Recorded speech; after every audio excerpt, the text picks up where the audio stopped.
Hello friends, जय हिंद। स्वागत आपका आपके अपने चैनल होम ट्यूशन पे। दोस्तों, जैसा कि आप जानते हैं CISF HCM 2019 का जो एग्जाम है 10 जून से स्टार्ट होगा और 15 जून को ही खत्म होगा। तो दोस्तों, आज से अगर देखा जाए तो लगभग 19 दिन का टाइम आपके पास बाकी है। तो आज के इस वीडियो में बात करने वाले हैं कि कैसे आप 80 प्लस स्कोर के आसपास पहुंच सकते हो, क्या आपकी रणनीति रहनी चाहिए, किन सब्जेक्ट्स को ज़्यादा टाइम देना चाहिए और किन सब्जेक्ट्स को थोड़ा सा आप नज़रअंदाज कर सकते हो। ठीक है, और क्या आपका यहाँ पे इस बार सेफ स्कोर रह सकता है, उसकी भी यहाँ पे हम चर्चा करेंगे। तो वीडियो को ध्यान से और पूरा देखिए। दोस्तों, अगर आप इस चैनल पे नए हैं, चैनल को सब्सक्राइब करें, बेल आइकन को प्रेस करें और किसी प्रकार की latest news, update, result, notification को पाने के लिए हमारे टेलीग्राम चैनल को जरूर ज्वाइन करें। लिंक डिस्क्रिप्शन में दिया हुआ है। दोस्तों, बात करें इससे पहले एक छोटी सी बात मैं बताना चाहूंगा। चंडीगढ़ पुलिस और दिल्ली पुलिस का गारंटी बैच हमारे पास चला हुआ है। अगर आप में से कोई भी बच्चा हमारे साथ चंडीगढ़ पुलिस की गारंटी के साथ तैयारी करना चाहता है तो 89 010 28 158 ये मेरा व्हाट्सअप नंबर है। दोस्तों, कॉल इस पर नहीं लगेगा, आप व्हाट्सअप कीजिए, हम आप व्हाट्सअप पे आपको डिटेल देंगे। मैंने आपको हॉस्टल फीस बताई है, 23 जुलाई का आपका पेपर है, तो 22 जुलाई तक जो हॉस्टल फीस है दोस्तों वो 9500 रुपये है। और जो हमारी ट्यूशन फीस है आपके सिलेक्शन के बाद हम लेंगे। अगर सिलेक्शन नहीं होता तो ट्यूशन फीस आपसे नहीं ली जाएगी।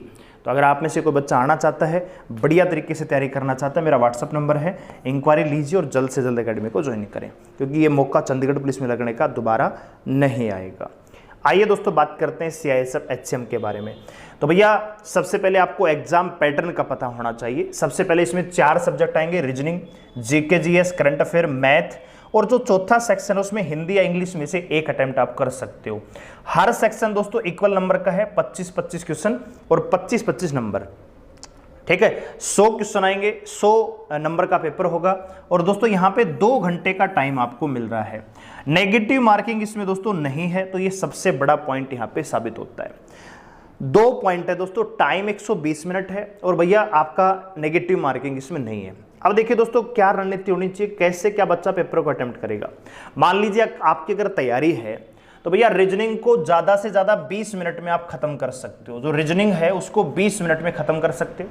हाँ जी, कर सकते हैं। 1-2 सवाल आपको नंबर सीरीज का थोड़ा सा कैलकुलेट लगेगा, बाकी आसान आएगी। तो 20 मिनट में 25 सवाल हो जाने चाहिए रीजनिंग के। ठीक है, कम से कम इतना तो होना ही चाहिए। अगर बात करें दोस्तों GK GS की, तो ये भी अगर मान लीजिए आप 20 मिनट में कर रहे हो, भैया कोई क्वेश्चन आपको थोड़ा सोचने में टाइम लग रहा है कि इसका आंसर ये होगा कि ये होगा, तो वैसे तो 15 मिनट में 25 GK में तो क्या है कि क्वेश्चन आता है या नहीं आता है। ठीक है, सीधी बात है। फिर भी आप 20 मिनट का टाइम इसमें ले लीजिए। और जो हमारा भैया बचता है हिंदी इंग्लिश, तो अगर आप हिंदी अटेम्प्ट कर रहे हैं तो भैया इसमें भी अगर आप 20 मिनट लेना चाहें, कोई संधि का सवाल आ गया, कोई मुहावरा आ गया, नहीं समझ में आ रहा, तो मैं आपको मैक्सिमम टाइम दे रहा हूं कि भैया 20-20 मिनट का टाइम आप इसमें ले सकते हो। तो 60 मिनट में, यानी पहले 1 घंटे में आप रीजनिंग, GK और हिंदी को खत्म कर सकते हो। बचा कितना जी? 1 घंटा।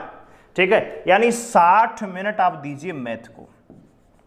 दोस्तों, इस पेपर में जो टाइम दे रखे ना, टाइम का महत्व बहुत ज्यादा होता है। जैसे सीजल का पेपर होता है, तो सीजल में भैया 100 क्वेश्चन आपको 60 मिनट में सोल्व करने होते हैं 1 घंटे में।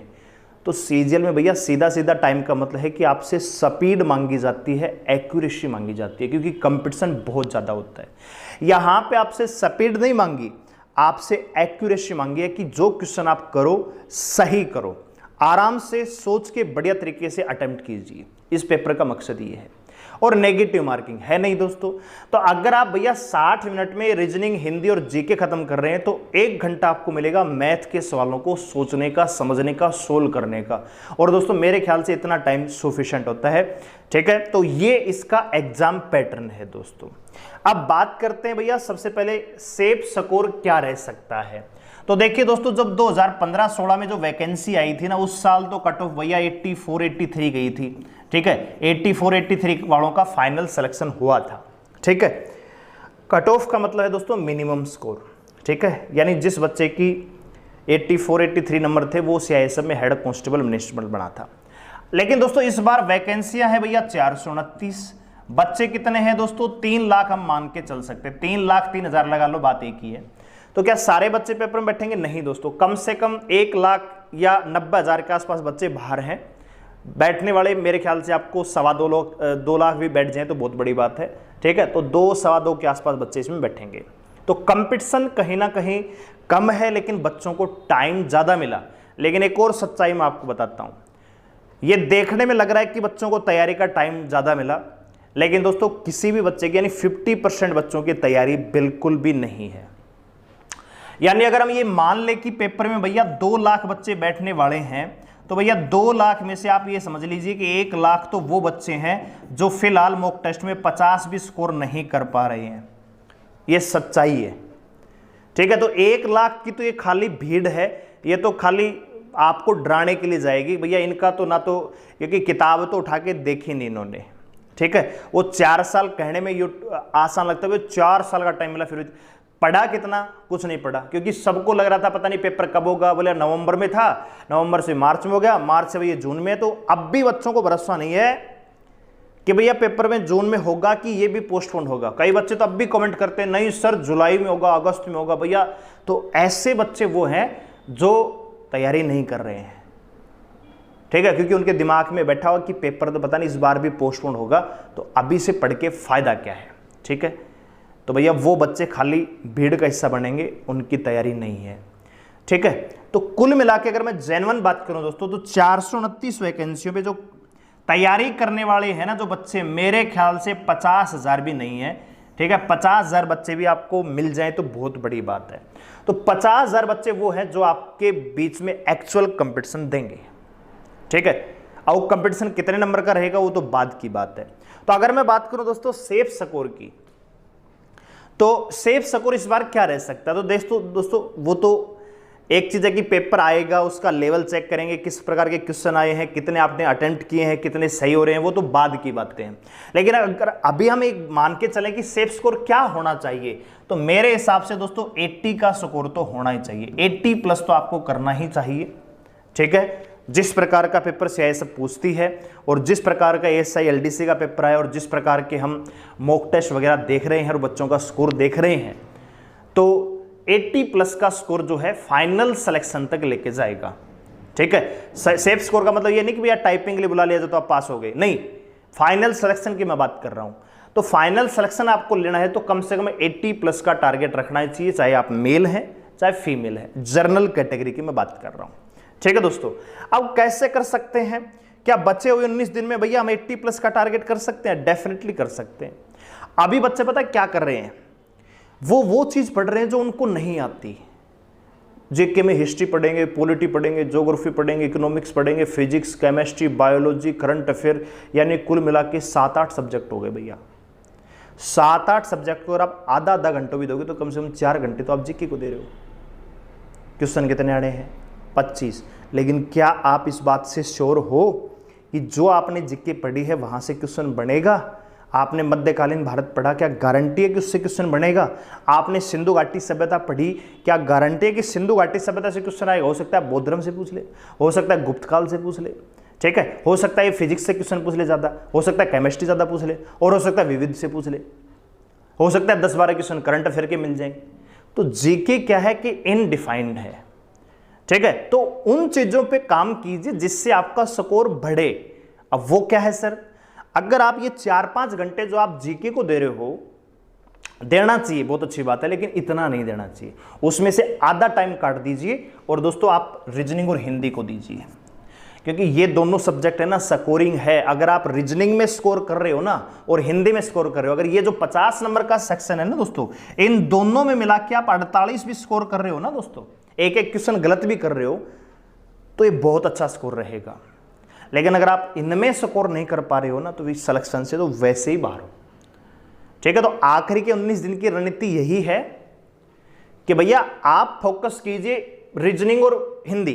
भैया रीजनिंग का डेली एक टॉपिक उठाइए, पूरी प्रैक्टिस करिए। मॉक टेस्ट मत लगाइए, अभी मॉक टेस्ट तो लगाना है, लेकिन रीजनिंग को पढ़ना कैसे? जैसे भाई आज ब्लड रिलेशन हमने चुना जी, तो मैं 2-3 घंटे भैया ब्लड रिलेशन के हर क्वेश्चन को सोल्व करूंगा। कल मैंने नंबर सीरीज उठाई तो मैं नंबर सीरीज के 100-200 क्वेश्चन प्रैक्टिस करूंगा। फिर मैंने मान लीजिए काउंटिंग फिगर, तो सारे क्वेश्चन मैंने देख लिए। फिर मैंने मान लीजिए डायरेक्शन डिस्टेंस के, तो प्रैक्टिस करो उसमें बढ़िया तरीके से। एनालॉगी, क्लासिफिकेशन, नंबर सिस्टम, मतलब नंबर सीरीज का जो पार्ट है, मिसिंग नंबर है, ठीक है, डायरेक्शन डिस्टेंस है, रैंकिंग है, सेटिंग अरेंजमेंट है। डेली अगर आप एक टॉपिक उठाएंगे तो दोस्तों लगभग 19 दिन में तो 19 टॉपिक भी नहीं है, ठीक है। तो 15 दिन के आसपास इनको खत्म कर देंगे आप। और जब आप रीजनिंग को खत्म करेंगे ना, पूरी को प्रैक्टिस करेंगे टॉपिक वाइज, तो जो आपका कॉन्फिडेंस है ना वो आसमान पे रहेगा। आप क्या कर रहे हो, मॉक टेस्ट लगा रहे हो, क्योंकि किसी ने आपको बताया है कि केवल रीजनिंग का मॉक टेस्ट लगा लीजिए, उससे काम चले जाएगा। अब कभी आपको सिलोग्जम का क्वेश्चन नहीं आ रहा, कभी आप भैया ब्लड रिलेशन का क्वेश्चन गलत हो रहा है, कभी डायरेक्शन का क्वेश्चन गलत हो रहा है, कभी तो वो चलता रहेगा। उस पर हम क्या करते हैं, स्कोर देख के खुश हो जाते हैं कि हाँ जी मेरे रीजनिंग में 25 में से 20-22 बन रहे हैं, पेपर में तो मैं 25 में 25 कराऊंगा। नहीं होता। तो आपको करना क्या है, एनालिसिस करना है। अगर आप मॉक टेस्ट लगा रहे हैं और उसको आप पता लग रहा है कि जी मेरे 4-5 क्वेश्चन गलत हो गए, तो आप ये चेक कीजिए कि 4-5 क्वेश्चन किस टॉपिक से हैं, उस टॉपिक की जम के प्रैक्टिस कीजिए। ठीक है, सेम चीज आपको हिंदी में अप्लाई करनी है। अगर आप दिन का एक टॉपिक भी चुनेंगे ना, 1 घंटा भी देंगे, तो भैया 10 दिन में हिंदी खत्म। तो अगर आप इन दोनों में दोस्तों 50 में से 48 पे स्कोर कर रहे हो, ठीक है, और भैया मैथ को तो टाइम देना ही देना है। जहां आप जीके में मान लीजिए 4 घंटे आप लगा रहे हो भैया प्राचीन भारत पे, तो प्राचीन भारत से मुश्किल से 1 या 2 क्वेश्चन बनेगा। लेकिन अगर वही 4 घंटे आप प्रतिशत को दे रहे हो ना, तो खाली प्रतिशत नहीं, प्रतिशत के साथ प्रॉफिट लो, डिस्काउंट, एसआई, सीआई भी कंप्लीट हो जाएगा। तो प्रतिशत से दोस्तों कम से कम 4 से 5 क्वेश्चन मिलेंगे। तो ये मैं कहना चाह रहा हूं कि आखिरी के 19 दिन में वो पढ़िए जो आपको स्कोर दिलवाए। कोल्लू के बैल नहीं बनना कि जी मैं 12-12, 14-14 घंटे पढ़ रहा हूं। क्या पढ़ रहे हो भैया, क्या उससे आउटपुट मिलने वाला, वो चीज पढ़िए कि आउटपुट मिले। आप भैया टाइम एंड वर्क को टाइम दीजिए, एक भी क्वेश्चन गलत नहीं होना चाहिए टाइम एंड वर्क का। आपका ये कॉन्फिडेंस होना चाहिए कि टाइम एंड वर्क से एक क्वेश्चन आएगा, डेफिनेटली आएगा, एक नहीं कम से कम 2-3 क्वेश्चन आएंगे, वो आपका गलत नहीं होना चाहिए। ठीक है, तो मेरा कहने का मतलब ये है, आप टाइम दीजिए रीजनिंग को, हिंदी को कम से कम नहीं तो 1.5 घंटा इनको देना चाहिए मेरे हिसाब से अभी फिलहाल। ठीक है, 1.5 घंटे में आप बहुत सारे प्रैक्टिस कर लेंगे, 3 घंटे आप इनको दीजिए। ठीक है, और भैया जो मैथ है ना, अकेले को 4 घंटे दीजिए, अकेले को 4 घंटे, जितना प्रैक्टिस आप कर सकते हो करिए। अगर आपको कोई टॉपिक नहीं आ रहा, यूट्यूब से 2 घंटे क्लास देखिए, 2 घंटा प्रैक्टिस कीजिए। 2 घंटे की क्लास देखिए, एलसीएम एचसीएफ नहीं आता आपको, 2 घंटे क्लास देखो, बहुत सारे कंसेप्ट आप सीख जाओगे। 2 घंटे प्रैक्टिस कीजिए, एलसीएम एचसीएफ खत्म, क्वेश्चन बनेगा। 2 घंटा आप रेशियो देखिए, रेशियो प्रपोर्शन देखिए, 2 घंटा रेशियो की प्रैक्टिस कीजिए, 4 घंटे रेशियो आ जाएगा। 2 घंटा एवरेज की क्लास देखिए, 2 घंटा प्रैक्टिस कीजिए। ठीक है, यहां से स्कोर बढ़ेगा दोस्तों। जेके में वो टॉपिक पढ़िए जो इंपॉर्टेंट हमने बताए हुए हैं। जैसे जेके की बात करो भैया, नृत्य क्वेश्चन पूछा ही जाएगा। ठीक है, बिहू नृत्य, अभी देखा ना आपने, ऐसे हर एग्जाम में नृत्य से क्वेश्चन बन रहा है। तो नृत्य पढ़िए, पुरस्कार पढ़िए, करंट अफेयर में पुरस्कार के हाल फिलहाल में पद्म पुरस्कार है, पद्मश्री है, भारत रत्न है, जो सिनेमा से संबंधित है, ऑस्कर अवार्ड है, वो किसको मिला क्या नहीं मिला, वो पढ़िए। ठीक है, राष्ट्रीय उद्यान पढ़िए, मरुस्थल पढ़िए, पठार पढ़िए, नदी पढ़िए, ठीक है, नदियों के ऊपर बने बांध पढ़िए। ठीक है, तो इस प्रकार से भैया पॉलिटी की बात करो, मैं संसद पढ़िए, राष्ट्रपति किसको त्यागपत्र दे सकता है, कौन से अनुच्छेद में, वो पढ़िए जिनसे क्वेश्चन बने, आउटपुट बने। भैया फटीक नहीं करनी है, स्मार्ट स्टडी करनी है। तो दोस्तों मेरा ये मानना है कि अगर आप मैथ को 4 से 5 घंटे दे रहे हो ना, जम के ईमानदारी से तैयारी कर रहे हो, और आपका मैथ थोड़ा सा सही है, एवरेज भी है, तो यकीन मानिए दोस्तों 25 में से कम 18 से 20 का स्कोर आप कर लोगे। और जेके की बात करूं दोस्तों, तो अगर आप करंट अफेयर को पढ़ रहे हो, जो सेलेक्टिव टॉपिक है ना वो भी पढ़ रहे हो, भैया प्राचीन भारत में सिंधु घाटी सभ्यता है, बौद्ध धर्म है, जैन धर्म है, ठीक है, आपका गुप्त काल है, मौर्य काल है, इनसे अगर क्वेश्चन बनेगा तो इनसे ही आएगा। आधुनिक भारत आप पढ़िए, गांधी जी पढ़िए, आंदोलन पढ़िए, ठीक है, वायसराय पढ़िए, अगर पूछा जाएगा तो इनसे पूछा जाएगा। सती प्रथा का अंत किसने किया, भारत में अंग्रेजी शिक्षा का चलन किसने किया, प्रशासनिक सेवा किसने शुरू की, भारत का जो संविधान है किस अधिनियम से प्रेरित है। ठीक है, तो वही सारी चीजें पूछा जाएगा। क्रिप्स मिशन कब आया, योजना आयोग कब बना, तो वो सारी चीजें आपसे पूछी जाएंगी। राष्ट्रपति अपना त्यागपत्र किसको दे सकता है, लोकसभा की संयुक्त बैठक का अध्यक्ष कौन होता है, ठीक है, ये रोग किससे होता है, ये रोग किससे होता है, ये क्वेश्चन पूछा जाए, ज्यादा हार्ड नहीं आएगा। तो अगर आप, और करंट अफेयर में जो सेलेक्टिव टॉपिक है, युद्ध अभ्यास है, पुरस्कार है, भैया खेल ट्रॉफियां हैं, आगामी ट्रॉफियां हैं, ठीक है, कोई उद्घाटन है, कोई सम्मेलन हुआ है, इनसे पढ़िए, क्वेश्चन बनेगा। ठीक है, तो जीके में भी आप 15 के आसपास स्कोर कर सकते हो, 15 से 18। ठीक है, अब आप जरा ये स्कोर काउंट कर लेते हैं, तो 8, 8, 16 और 5 21, 16 और 5 दोस्तों 21, और 4, 2, 6, 2, 8 81। और आप ये स्कोर करोगे दोस्तों, तो देखो 8, 8, 16 यानी 86। ठीक है, तो अगर आप मैथ में 20 क्वेश्चन भी कर रहे हो और जीके में 18 क्वेश्चन भी कर रहे हो, तब भी आप 86 के पास पहुंच रहे हो दोस्तों। और अगर आप मैथ में 18 क्वेश्चन, भैया आप 7 क्वेश्चन गलत कीजिए मैथ के, रीजनिंग में जीके में भैया 10 क्वेश्चन मत कीजिए, 15 ही क्वेश्चन कीजिए, लेकिन रीजनिंग और हिंदी अगर आपकी स्ट्रोंग है तब भी आप 81 के पास पहुंचोगे। ठीक है दोस्तों, तो मेरा कहने का मतलब ये वीडियो बनाने का स्पेशल, क्योंकि बहुत सारे बच्चों के मैसेज मेरे पास आते हैं कि सर कैसे पढ़े, अब तो तैयारी सिलेबस भी नहीं हो पाएगा। तो मेरा मानना ये है कि आप इनको टाइम दीजिए, रीजनिंग मैथ पे पकड़ बनाइए, और ऐसी पकड़ कि आप मॉक टेस्ट लगा रहे होंगे ना, तो रीजनिंग में 25 में से 25 का स्कोर करने की कोशिश कीजिए, नहीं तो 24 तो आना ही चाहिए। सेम स्कोर हिंदी में होना चाहिए। ठीक है, अगर आप इनमें स्कोर कर पा रहे हो तो सिलेक्शन आपका श्योर है, कोई रोकने वाला नहीं है। क्योंकि अगर आप इसमें 48 का भी स्कोर कर रहे हो, और मान लीजिए मैथ रीजनिंग में 15 भी क्वेश्चन कर रहे हो ना, 15 30 भी स्कोर कर रहे हो 50 में से, तब भी आपका स्कोर 78-80 के पास हो जाएगा। मान लीजिए आप भैया 78 क्वेश्चन अपने दम पे कर रहे हो, 15 तो मान लेते हैं, 3 क्वेश्चन और हटा दो, कोई दिक्कत नहीं। बच गए कितने भैया? 22 क्वेश्चन। 78 क्वेश्चन आपने अपने दम पे किए, 22 क्वेश्चन और बच गए, तो नेगेटिव मार्किंग तो है नहीं इसमें। तो अगर 22 क्वेश्चन भी आप साइंस के आधार पे करोगे, जिसने 78 क्वेश्चन अपने दम पे कर लिए ना, वो 22 क्वेश्चन भी साइंस के आधार पे बहुत बढ़िया स्कोर कर सकता है। तो अगर दोस्तों इसमें 22 में से 5 क्वेश्चन भी सही होते हैं ना भैया, 22 में से 5, तब भी आप 83 के पास पहुंच जाते हो। ठीक है, तो एग्जाम थोक में क्रैक नहीं होता, एग्जाम स्मार्ट ट्रिक, कंसेप्ट और टेक्निक से सॉल्व होता है दोस्तों, एग्जाम क्रैक होगा आपका। ठीक है, तो मैंने जो बताया है, उम्मीद करूंगा कि आपको समझ में आया होगा कि अभी करना क्या है। उन सब्जेक्ट्स पे गौर कीजिए जिनसे स्कोर बढ़ेगा, जिससे क्वेश्चन आएगा। ठीक है, जेके को थोड़ा कम टाइम दीजिए, जेके को 2 घंटा दीजिए, ज्यादा मत दीजिए। 1 घंटा आप करंट अफेयर पढ़िए भैया, मंथली पढ़िए, डे बाय डे नहीं पढ़ना, मंथली। जैसे आज 1-1.5 घंटा या 2 घंटा हमने जनवरी की पूरी करंट अफेयर निपटा दीजिए, आज हमने फरवरी कर दिया, आज हमने मार्च कर दिया, ऐसे करिए। और जो 1 घंटा है या 1.5 घंटा है, उसमें भैया आप जो पारंपरिक जीके है आपकी वो पढ़ लीजिए, उसमें सेलेक्टिव टॉपिक पढ़िए। सिंधु घाटी सभ्यता, बौद्ध धर्म है, जैन धर्म है भैया, अगर हम मध्यकालीन में दिल्ली सल्तनत, इससे क्वेश्चन बन सकता है। ठीक है, अगर आप फिजिक्स में जाओगे तो भैया प्रकाश है, ध्वनि है, और भैया आपके लेंस है, उत्तल लेंस, अवतल, यही तो आता है। केमिस्ट्री में जाओगे धातु, अधातु, अम्ल, क्षार, और भैया आपके उत्प्रेरक और रासायनिक नाम। ठीक है, तो इस प्रकार से सेलेक्टिव टॉपिक पढ़िए, बहुत सारा पढ़ने की कोशिश मत कीजिए, बस वो पढ़िए कि जी हाँ ये मेरे को आता है, इनसे क्वेश्चन बनेगा तो मैं सही कर दूंगा, बाकी आप टेंशन लेने की आवश्यकता नहीं है, स्कोर अपने आप बढ़ेगा दोस्तों। ठीक है, तो मेरे हिसाब से मैंने आपको बहुत बढ़िया तरीके से समझाने की कोशिश की है, आपको समझ में आई होगी। तो वीडियो काफ़ी लंबा हो जाएगा, बाकी सारी चीज़ें मैंने बता दी हैं भैया। अगर आप में से कोई बच्चा चंडीगढ़ पुलिस के लिए आना चाहता है, दिल्ली पुलिस के लिए आना चाहता है मेरे पास, तो मेरा व्हाट्सअप नंबर है 89102858। आप मेरे को व्हाट्सअप पे मैसेज कीजिए और अकेडमी को ज्वाइन कर लीजिए। वीडियो को लाइक करें, शेयर करें, चैनल को सब्सक्राइब कर मेरे साथ जुड़े रहने के लिए। और आपको ये हमारी वीडियो कैसी लगी, आपका क्या स्कोर है अभी मॉक टेस्ट में, कॉमेंट सेक्शन में जरूर बताएं। धन्यवाद।